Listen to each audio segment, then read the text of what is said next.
நிதிம் நிதிமபாரம் அர்த்தினாம் அர்த்திதார்த்த பரிதான தீக்ஷிதம் சர்வபூத சுகிருதம் தயாநிதிம் தேவராஜம் அதிராஜம் ஆசிரயே. இந்த ஸ்லோகம் கூரத்தாழ்வான் என்கிற ஆச்சாரியராலே காஞ்சிபுரம் வரதராஜ பெருமானை பற்றி இயற்றப்பட்டது.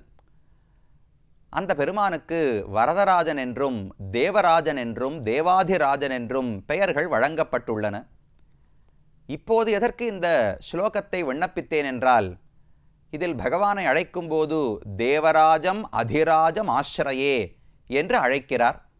தேவர்களுக்கெல்லாம் அரசனாக நாம் எப்படி தெய்வங்களை அண்ணாந்த ஆச்சரியத்தோடு பார்க்கிறோமோ அப்படி தேவர்களே பகவானை ஆச்சரியத்தோடு பார்ப்பார்களாம். தேவர்களுக்கெல்லாம் தேவனாக பகவான் எழுந்தருளி இருக்கிறார், அவரையே நாம் சரணமாக பற்றுகிறோம் என்று கூரத்தாழ்வான் பாடுகிறார். அதே திருநாமம் தேவராஜன் என்கிற திருநாமத்தோடுதான் நாம் நைமிஷாரண்யம் என்கிற க்ஷேத்திரத்திலும் பகவான் இருக்கிறார் என்று தரிசித்து கொண்டோம். காடு வடிவத்திலேயே பகவான் இருந்தாலும் அங்கு அவருக்கு ஒரு வடிவமாக கிழக்கு நோக்கி நின்ற திருக்கோலத்திலே பகவான் 4 திருக்கரங்களோடு தேவராஜன் ஸ்ரீஹரி என்கிற பெயரோடு இருக்கிறார் என்று கடந்த பகுதிகளிலே பார்த்தோம். அப்போ இந்த இடத்துல பகவான வடிவத்தோடு சேவிக்கவே முடியாதா என்று நமக்கு சந்தேகம். ஏன்னா நமக்கு நம்முடைய ஊரில் மூக்கும் மொழியுமா அழகான விக்கிரகங்கள், பல திருக்கோலங்கள், பல உற்சவங்கள், வாகனம், புறப்பாடு, வாத்தியம், இசை, அருளிச்செயல், வேத பாராயணம் இதெல்லாம் பார்த்தே பழக்கப்பட்டு விட்டதா? வடதேசத்துக்கு போனோம்னா இதெல்லாம் ஒன்றுமே இருக்காது. மக்கள் திரளாக வருவார்கள். ஒரு சின்ன சந்நிதி இருக்கும். பல இடங்களில் ராமனுடைய பாதுகை மட்டும்தான் இருக்கும். ராமர் விக்கிரகமே கூட இருக்காது. ஆனால் லட்சக்கணக்கான ஜனங்கள் வந்து அந்த திருவடியை சேவித்து சென்று கொண்டிருப்பார்கள். நமக்கா சுவாமி ஏதான பிரசாதம் கிடைக்குமா, ஏதான புறப்பாடு பண்ணுவாளா, திருக்கோலம் உண்டான நமக்கு தோன்றும் அல்லவா? அப்ப நைமிஷாரண்யத்தில் அருவமாக பகவானுக்கு உருவமும் உண்டு, ஆனால் அருவமாகவும் இருக்கிறாரோ இல்லையோ, அந்த அருவமாக காட்டுக்கு அந்தரியாமியாக மட்டும்தான் பகவானை தரிசித்து கொண்டோம். ஆனால் நமக்கும் ஏதோ போனா போறதுன்னு பகவான் விக்கிரக வடிவத்தில் காட்சி கொடுக்க வேண்டுமே, அதற்காக இந்த இடத்தில் ஒரு வரதராஜ பெருமானுடைய சந்நிதியும் ஏற்படுத்தப்பட்டுள்ளது பெரியோர்களாலே.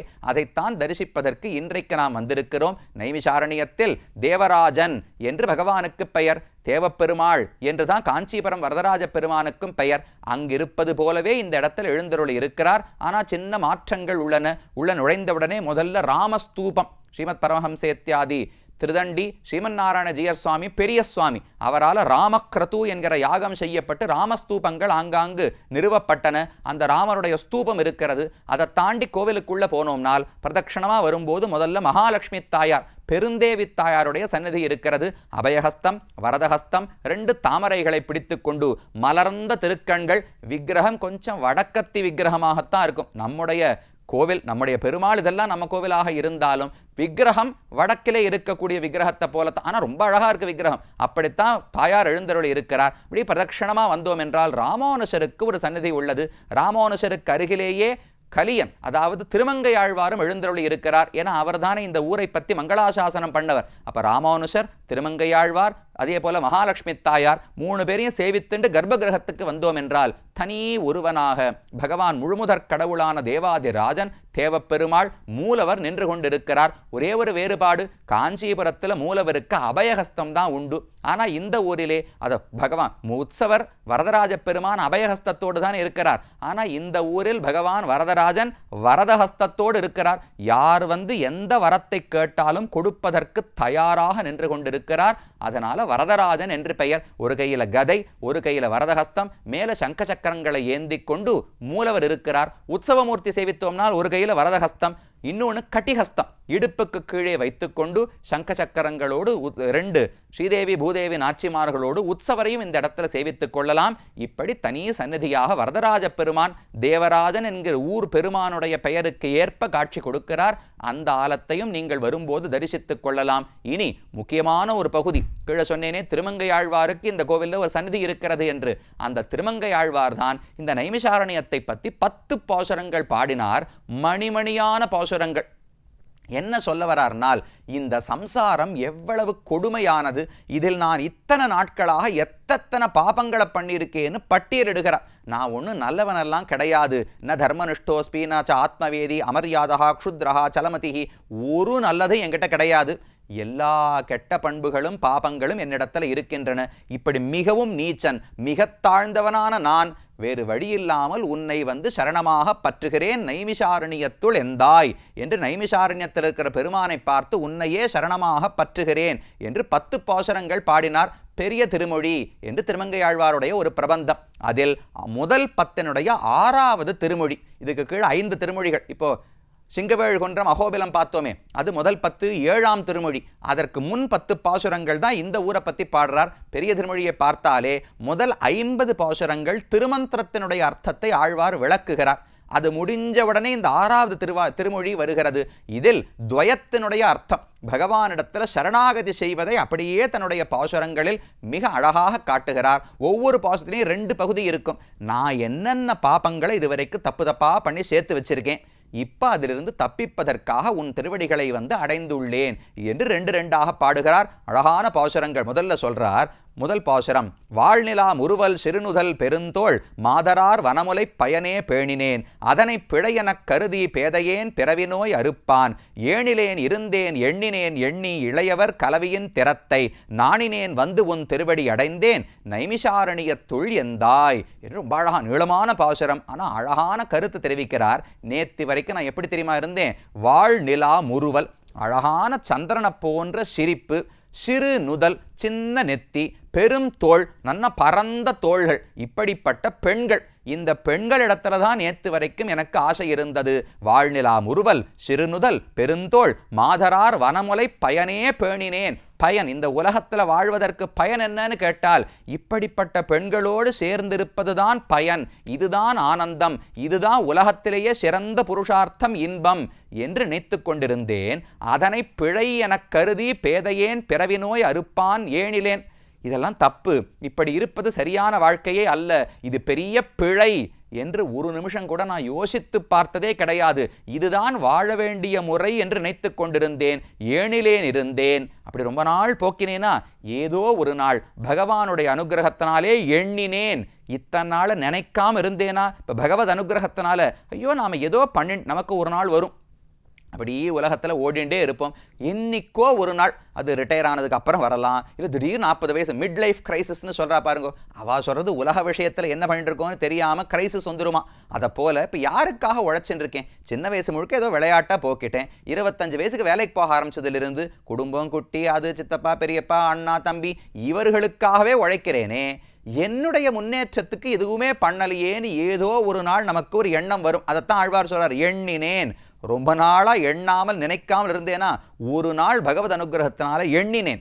எண்ணி இளையவர் கலவையின் திறத்தை நாணினேன். இத்தனை நாள் நான் வாழ்ந்ததற்கு ரொம்ப வெட்கப்பட்டேன்னு ஆழ்வார் சொல்றார். இது ஒவ்வொருத்தருக்கும் நமக்கு வேணும். நாம் இப்படியே வாழ்ந்துட்டு இருப்போம் சுவாமி, ஆனால் பகவான் திருவடிகளை சரணமாக பற்றி விடுவோம். இப்படியே உலகத்தில் சம்சாரத்தில் வாழ்க்கை போகும். மரணம் அடையும் போது வைகுந்தம் கொடுத்துருவார், ஒரு நாளும் கொடுக்க மாட்டார். அப்படியெல்லாம் எளிமையாக அடைய முடியாது. இந்த உலகத்தில் வெறுப்பு ஏற்பட வேண்டும். ஜுகுப்சா, அருவெறுப்புன்னு சொல்கிறோம் இல்லையோ. வெறும் வெறுப்புன்னா கோபத்தை போல இருக்கும். அருவெறுப்புன்னு சொல்கிறோம் இல்லையோ, சட்டு ஏதோ ஒரு கரப்பாம்பூச்சி வருது, ஏதோ ஒரு பொருள் பார்க்கணும், அருவெறுப்பாக இருக்குமோ இல்லையோ, அதை போல நாணினேன், வெட்கப்பட்டேன், எனக்கு உடம்பெல்லாம் குறுகி போச்சு, நேற்று வரைக்கும் எதோ பெண்கள் இன்பத்தில் போய் ஆசை வைத்து விட்டேனே என்று ஆழ்வாருக்கு மனது கூசி போய் நாணினேன் வந்து உன் திருவடி அடைந்தேன் நைமிஷாரண்யத்துள் எந்தாய். அந்த கூச்சம் தாங்க முடியாமல் தான் ஓடி வந்து உன் திருவடிகளை பட்டி உள்ளேன். நீதான் சரணம், உன்னை விட்டா எனக்கு வேற புகழே கிடையாது என்று முதல் பாசுரம் தெரிவித்தார். அடுத்து மற்றொரு பாசுரத்தில் இந்த பெருமானுடைய பெயரையே குறிப்பிடுகிறார். புலம்படிந்துண்ணும் போகமே பெருக்கி போக்கினேன் பொழுதினை வாழா அலம்புரி தடக் கையனே மாயா வானவர்க்கு அரசே. வானவர்க்கு அரசன் தேவராஜன். இந்த பெருமானுக்கு பேரே தேவராஜன் தானே. அது ஆழ்வார் அப்படியே தமிழில் வானவர்க்கு அரசே. இத்தனை நாள் எப்படி போக்கினே? புலம் படிந்து உண்ணும் போகமே பெருக்கி. இந்த 5 புலன்கள், கண்ணு, காது, மூக்கு, நாக்கு, தோல், இந்த 5 புலன்களை கொண்டு உலக இன்பத்தை அனுபவிப்பதிலேயே பொழுது போக்கிட்டேன், வீணாக போக்கினேன். அதில் கவலை கூட எனக்கு இல்லை. இன்னைக்குத்தான் உன் அருளால புத்தி ஏற்பட்டது. தேவர்க்கு அரசே என்று தேவராஜன் என்று பகவானை திருமங்கையாழ்வாரை அழைத்துள்ளார். அதனால தேவராஜன் அவருக்கு திருநாமம். அடுத்தது ஒரு இடத்துல சொல்றார், வம்புலாம் கூந்தல் மனைவியை துறந்து பிறர் பொருள் தாரமென்று இவற்றை நம்பினார் இறந்தால் நமந்தமர் பற்றியற்றி வைத்து எரி எழுகின்ற செம்பினாலி என்ன பாவையை பாவி தழுவு என முடிவதற்கு அஞ்சி நம்பனே வந்துன் திருவடி அடைந்தேன் நைமிஷாரண்யத்துள் எந்தாய். இன்னொரு அழகான கருத்து சொல்றார். நேத்தி வரைக்கும் எப்படி இருந்தேன்? வம்புலாம் கூந்தல் மனைவியை துறந்து, அழகான கூந்தல், நல்ல அழகான உடல், அப்படி எனக்கு ஒரு மனைவி இருந்தாள். ஆனால் அவளிடத்தில் எனக்கு ஆசையே இல்லை. அவளை கைவிட்டு விட்டு பிறர் பொருள் தாரம் என்று இருந்தேற்கு, மற்றவர்களுடைய பொருளையே ஆசைப்பட்டு கொண்டு, பிறர் மனைவியையே ஆசைப்பட்டு கொண்டு இப்படி உலகத்தில் ஸ்திரீலோரனாக திரிந்து கொண்டிருந்தால், அப்படிப்பட்டவர்கள் இவற்றை நம்பினார் இறந்தால், இதுவே வாழ்க்கை, மற்றவர்கள் பொருள் மற்றவர்கள் பெண்களையே ஆசைப்பட்டு ஒருத்தன் வாழ்றானோ இல்லையோ, அவன் இறந்து போனால் மரணம் அடைந்தால் நமந்தமர் பற்றி யமனுடைய தூதர்கள் எல்லாம் வருவாளாம், அவனுடைய அடியாட்கள் எல்லாம் இருப்பாளோ இல்லையோ, அவர்களெல்லாம் வந்து பற்றி கெட்டியா அவனை முதல்ல பிடிச்சுப்பாளாம், ஏற்றி இவனை அடிச்சு உதச்சி துன்பப்படுத்துவார்களாம். வைத்து எரி எழுகின்ற செம்பினாலி என்ன பாவையை பாவி நீ தழுவு, நரகத்துக்கு அழைச்சின்னு போய் இவனுக்கு நல்ல தண்டனை கொடுக்கணுமோ இல்லையோ. என்ன சொல்லுவார்களாம், கீழே உலகத்தில் பெண்கள் இடத்துல தானே ஆசை இருந்தாய், பெண்ணை அணைத்து கொள்ளணும் உனக்கு ரொம்ப ஆசை இல்லையா, கவலைப்படாத, நான் அழகாக ஒரு பெண்ணை ஏற்பாடு பண்ணி தரேன்னு சொல்லி செப்பில் ஒரு பெண்ணினுடைய பொம்மையை பண்ணுவாளாம். அதை நன்னா பழுக்க நெருப்பில் போட்டு காய்ச்சுவார்களாம். அது தகதகான்னு மின்னுமா, அந்த பெண்ணை தானே கட்டிக்கணும்னு ஆசைப்பட்ட, இதை போய் கட்டிக்கோன்னு சொல்லி உடம்பெல்லாம் நமக்கு எரியும். இப்படி எனக்கு நரகத்தில் தண்டனை காத்திருக்கிறதுன்னு கேள்விப்பட்டேனா, அப்பதான் ஒருல பயமே வந்தது, உடம்பு உலுக்கப்பட்டது. பாவி தழுவை என மொழிவதற்கு அஞ்சி, இந்த வார்த்தையை நான் நாளை கேட்கணும்னு இன்னைக்கு தான் புரிஞ்சுட்டேன். நம்பன்னா உன்னைத்தான் நம்ப முடியும், வேற உலகத்தில் யாரை நம்ப போகிறேன், யாரும் என்னை ரட்சிப்பார்கள் என்று எனக்கு தோன்றவில்லை, நீதான் நம்பன், விஸ்வாசம் நம்பிக்கை உன்னிடத்துல தான் எனக்கு இருக்கிறது, உன் திருவடி அடைந்தேன் நைமிஷாரண்யத்துள் எந்தாய் என்று ஒரு பாத்துல சொன்னார். அடுத்தது இன்னொரு பாபம் சொல்ற, இதை பார்த்து நாம் இத்தனை பாபங்களையும் பண்ணி இருக்கிறோம்னு புரிஞ்சுக்கணும். ஆனாலும் பகவான் கருணையோடு மோட்சம் கொடுக்கிறார்னு புரிஞ்சுக்கணும். ரெண்டுமே வேணும். இந்த பாபம்லாம் நான் பண்ணவே இல்லையே அப்படின்னு நினைக்காதீங்க. இந்த பிறவியில் பண்ணாட்டா போன பிறவியில் பண்ணியிருக்க போகிறோம், அப்போ பண்ணாட்டா அதுக்கு முன்னாடி பண்ணியிருக்க போகிறோம். ஒரு பாபம் சொல்கிறார், இடும்பையால் அடற்புண்டு இடுமினோ துற்றென்று இறந்தவர்க்கு இல்லையே என்று நெடும் சொலால் மறுத்த நீசனே நந்தோ நினைக்கலேன் வினைப்பயன் தன்னை. ரொம்ப ஏழை பாவம், 10 நாள் 20 நாளாக சாப்பிடவே இல்லை, நம்ப தவழ்ந்து வந்து என் காலில் விழுந்து இடுமினோ துற்று, ஒரு பிடி சோறு கிடைக்குமா, பெரியவரே சுவாமி பிரபுவே எனக்கு ஒரு சாப்பாடு தான் கிடைக்குமான்னு கேட்டார். நான் கவலையே படல, கடுமை இல்லை அதெல்லாம் கிடையாது, போ என்னை தொடாத அப்படின்னு சொல்லி அவனை விலக்கி விட்டு நான் பாட்டுக்கு மேலே போயிட்டேன். என்ன இதனால என்ன விளைவுன்னு யோசிக்கவில்லை, அவனுக்கு உதவி இருந்தால் எவ்வளவு நன்மைன்னு யோசிக்கவில்லை. இப்படி கண்மூடித்தனமாகத்தான் இருந்திருக்கிறேன். ஊனிடை சுவர் வைத்து என்பு தூண்ணாட்டி உரோமம் வேய்ந்து 9 வாசல் தானுடை குரம்பை பிரியும் போது உந்தன் சரணமே சரணம் என்று இருந்தேன். இந்த உடம்பை பற்றி ரொம்ப வேடிக்கையாக சொல்கிறார். இந்த உடம்புங்கிறது ஒன்றும் பெரிய ஒரு விஷயம்லாம் கிடையாது, ஒரு கூரை, ஒரு சின்ன குடிசையாம். குடிசை எப்படி கட்டினார்கள்னால், ஊன் இடைச்சுவர் வைத்து நடுவில் சுவர் கட்டணமோ இல்லையோ, மாம்சத்தை தான் சுவராக வைத்தார்களாம். என்பு தூண் நாட்டி, இதில் இருக்கிற எலும்புகளைத்தான் தூணாக வைத்தார்களாம். உரோமம் வைந்து மேலே கூரை போடணுமோ இல்லையோ, மயிர் அந்த தலைமுடியெல்லாம் வச்சு கூரை போட்டுட்டாலாம். 9 வாசல், இந்த உடம்புல மொத்தம் 9 ஓட்டைகள் இருக்கின்றன. அதான் 9 வாசல் தான் உடை குரம்பை பிரியும் போது உன் சரணமே சரண். இந்த உடம்பு விட்டு போகும்போது எனக்கு வேற யாரும் கதி கிடையாது. இத்தனை நாளாக நான் பண்ணது பாவத்தைத்தான் செய்திருக்கிறேன்.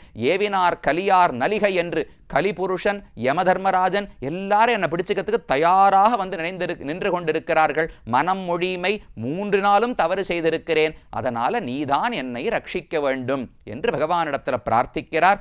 ஏதம் வந்து அணுகாவண்ணம் நாம் எண்ணி எழுவினோ தொழுதுமென்று இமையோர் நாதன் வந்து இறைஞ்சும் நைமிஷாரணியம். பக்தர்களெல்லாம் வந்து தேவர்களெல்லாம் புகழக்கூடிய நைமிஷாரணியத்து பெருமானை நானும் 10 பாசுரங்கள் பாடியிருக்கிறேன். மலைதான் கற்று வல்லார்கள் ஓதநீர் வையமாண்டு வெண்கொடை கீழ் உம்பரும் ஆகுவர் தாமே. இந்த 10 பாசுரத்தை யாரெல்லாம் ஓதுகிறார்களோ, அனுசந்தானம் செய்கிறார்களோ, அவர்கள் வைகுந்தத்தையே அடைந்து நித்தியசூரிகளைப் போல் பகவானை அனுபவிப்பார்கள் என்று சொல்லி தலை கட்டுகிறார் திருமங்கையாழ்வார். இப்படி ரொம்ப அழகான கருத்துகள். நாம் செய்த தவறு, அதை போக்கி மோட்சம் வழங்கும் பகவானுடைய கருணை, ரெண்டையும் இந்த இடத்தில் நைமிஷாரண்யத்தில் தேவராஜ பெருமானிடத்திலே வைத்து பாடினார்.